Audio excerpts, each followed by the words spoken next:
Massive house price falls are predicted. Let's have a look.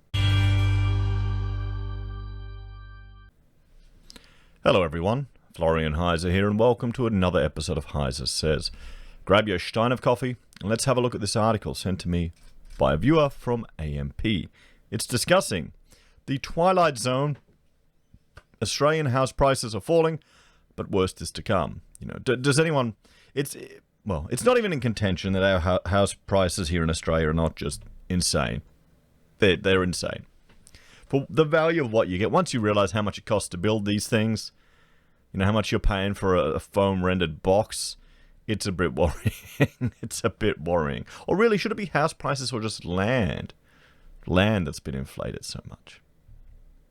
So, I mean, you need two people working together just to save up a deposit for years, just to get into the market. And you've got everyone telling you property always goes up, because, well, we've had the majority of the workforce in Australia, here's one thing, have never worked in a recession. They don't know what a recession is. They've never experienced it. You know, I remember one from my childhood. The last recession Australia had to have. And that's because my father was in construction in Victoria. And it got hammered. How many people have never even experienced a recession? Just think about that when the next time at the barbecue someone tells you, oh, property's as good as gold, it'll always go up.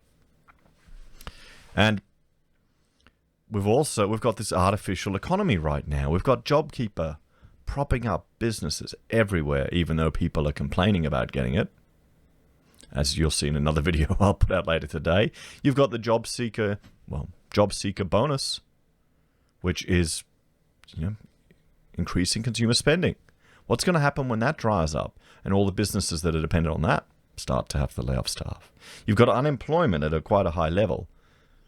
And that's not even counting all the JobKeeper people who are in JobKeeper but aren't actually working. You've got mortgage holidays until March. When in the past we were looking at arrears rates and going, oh, look at how high those are getting. Or Martin North was warning about the change to interest only, and there was going to be a flip over and all these properties would hit the market. They're just kicking the can down the road, everyone. They're kicking the can down the road. Who would have thought mortgage holidays? You don't need to pay your mortgage until, for a year and a half. How close to the line are people that they need to depend on that? How far indebted have they got to keep up with the Joneses? Then we've got the ability to trade while insolvent, which may not mean a lot to a lot of people. But just think about it. You know, the protection you have of dealing with a company, that the director is personally liable if they're trading while insolvent. Vamoose, gone. That put a quick, that dashed any of my hopes of taking advantage of the home builder scheme because I didn't want to risk it. I guess it's just my experience in the construction industry, dealing with dodgy players, or just taking a long time to get paid. This has probably damaged me a little bit. And I'm sure there are a lot of tradies watching, and anyone in the construction game watching, that can relate to that. I was talking to an architect the other day, and he'd stopped doing architecture. He'd just focusing on bushfire and management plans and strategies in place, designing for that. And he prefers it, because he's not chasing up fees. He just does a little piece, doesn't give it out until he gets paid. Well, architecture, I developed a whole system. I've just gone through the database again because I'm trying to save money. I'm getting rid of my QuickBooks and I'm going back to my, trying to incorporate invoicing into my Access because I don't want to pay that $50 to QuickBooks a month.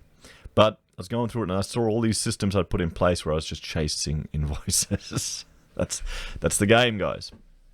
So with those things all in play, is it any surprise that we're not seeing the forced sales? We're starting to see the taps on the shoulders. But let's have a look at this take from AMP. And I know, it's 10 days old, but we'll see. Because this is going to be a slow and drawn-out process, the property market here in Australia. It's not going to be like Bitcoin. It's not going to happen, boom. You've got all the people going, look, property hasn't fallen. Yeah, but we've got all these interventions in the market. What happens when the rug gets pulled out from under the table of the economy and it's tittering? It's only on one leg when it tips over. So average property prices across Australia's capital cities fell for the third month in a row in July. The monthly fall of 0.8 means capital city prices have fallen 2% on average since their peak in April 2020. 2%. AMP Capital Chief Economist and Head of Investment Strategy Dr. Shane Oliver says average property prices rose by 10% between June 2019 and April 2020, but that the property cycle has now well and truly turned back down again. So it's turned back down again. Here's the thing. Are you looking at property? Are you looking at buying in? Do you want to get your first home? We're flipping the idea of, because for us, we've got a big family. We have a very big family. And the idea for us was to build and lift under here. And we're in a good centralized position. We're close to everything. We're not too far from, we can just drive out to Ipswich and Toowoomba. Brisbane is very close. Gold Coast isn't that far. I really like the south side of Brisbane, guys. Recommend it. But we're tempted, rather than investing here, maybe we go rural and buy another place a bit further out. We'll have to see. Doesn't hurt to think, doesn't it? But there's no rush. Why would you rush? That's the biggest thing. The media creates this FOMO, this cycle, and we're seeing it just in the reporting of other things. They'll only present one side of the story to create excitement. So if property's predicted to go down, why would anyone rush? Why wouldn't you wait until these support mechanisms are removed? Until people are forced to sell? Is it heartless to try and take advantage of the market when people have been, pushing property up? They haven't been giving first home buyers huge discounts, have they? Just out of the kindness of their hearts. The rebound in property prices from around mid last year ended in April, and the hit to the economy from the pandemic shutdown and associated uncertainties now driving property prices down. Were it not for the economic support measures protecting heavily indebted households and property investors, there you go, prices would be falling more rapidly in response to forced sales. As a result, we're in a bit of a twilight zone as support measures help to protect the property market and keep the price falls gradual at this stage. See, this is the thing. Your property is not worth what you bought it for. Sorry to tell you that, guys. Neither is mine. It's what someone is willing to put on the table as an offer. It's what the last house in your street sold. It's what the last house in your suburb or area sold. That's affecting the value of your property. So this is why they want to taper it. They want to slow it down, because once it starts getting, people are going to start. FOMO will kick in. The same thing that's driving property up can drive it down right as much. That we're going, oh shit, we've got to sell. We're going to lose all this money.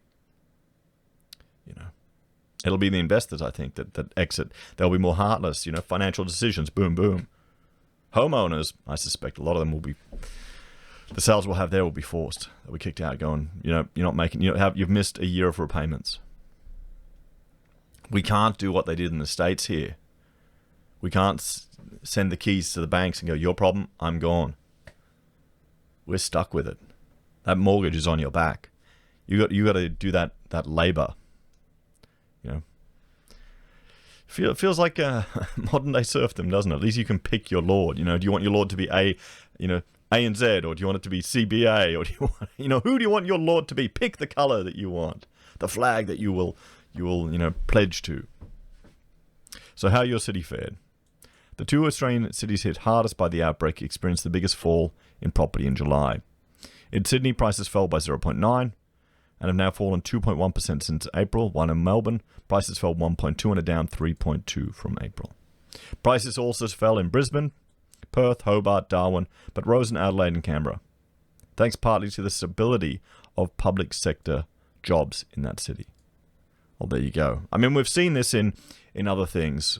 In Canberra, just the, I'll bring up that chart if I can. I've been having some problems with the Property Council data room because just of my internet, to be honest.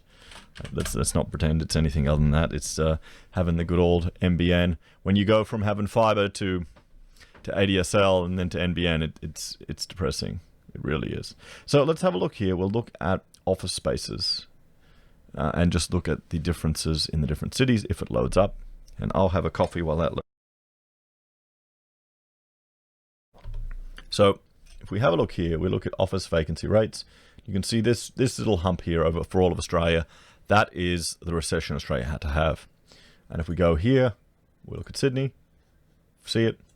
We look at Melbourne, we see it. We look at Brisbane, we see it. Not as defined, but we still see it. Let's go to Canberra. Pushed a lot further into the future, isn't it? Different world, everyone. Different world. So regional Australia. Across regional Australia, average house prices remained unchanged in July. The only regional area where prices fell were in Victoria, down 0.5%, and Western Australia, where average prices fell 3.2% for the month. Regional prices are likely to hold up better than the cities due to lower levels of household debt, which makes regional residents less vulnerable to the financial stresses caused by the economic downturn. He added that regional areas may experience a further boost as the shift to working from home makes it easier for people to relocate from capital cities and still keep their city jobs. Well, that's exactly what we're thinking. Plus the bonus is you could have a few cattle there that you're running. You know, good food, very healthy, good for you, grass-fed. What lies ahead for property prices? I expect further falls ahead as high unemployment and depressed rental markets and the collapse in immigration take their toll, Dr. Oliver said. He adds that while JobKeeper and the increased JobKeeper payments, bank payment holidays and other support measures have helped to prevent a sharp fall in prices, it's unlikely the price falls will increase in size from October as these economic support measures start to be reduced. In Sydney and Melbourne will be most vulnerable to falling property prices given their high dependency on immigration, higher debt-to-income ratios, higher house prices to income ratios, and greater investor penetration. So big falls are predicted. Due to the resurgence of the pandemic in parts of Australia, Dr. Oliver is now forecasting average property prices to fall by 10 to 15% in total from April this year, an increase from his previous forecast of 5 to 10% fall. However, if Australia succumbs to a widespread second wave, bringing with it more economic shutdowns, he says they could fall in excess of 20%. I'm also assuming more government stimulus will be announced in the months ahead. If it's not forthcoming, that would also add to the risk of a sharper fall in property prices. In Melbourne, where a second wave of the pandemic has already led to a second economic shutdown, Dr. Oliver forecasts the falls will be larger than the national average at 15 to 20% in total. 15 to 20%, so why are people rushing out to buy? How are you going to feel if you jumped in now and you take a 20% hit? Perth looks to be more fragile despite having seen a 22.3% decline from its 2014 height, and so prices likely to fall 5 to 10%. But I expect Canberra property prices will be likely flat or even rise. There you go. What do you all think about that one, everyone? As always, let me know your thoughts and opinions in the comments below. Please like, share, and subscribe to the channel. If you're a fan and want to support the content I create, there are a few ways you can.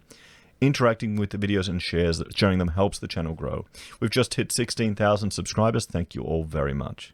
You can also support us financially via joining the channel on YouTube or Patreon, using any of our affiliate links at Amazon, eBay, Independent Reserve, or Kucoin, buying our merch from HeiseSays, using Gold Pass from the Perth Mint, or supporting us via PayPal. Take care, have a great day, and I will see you all next time.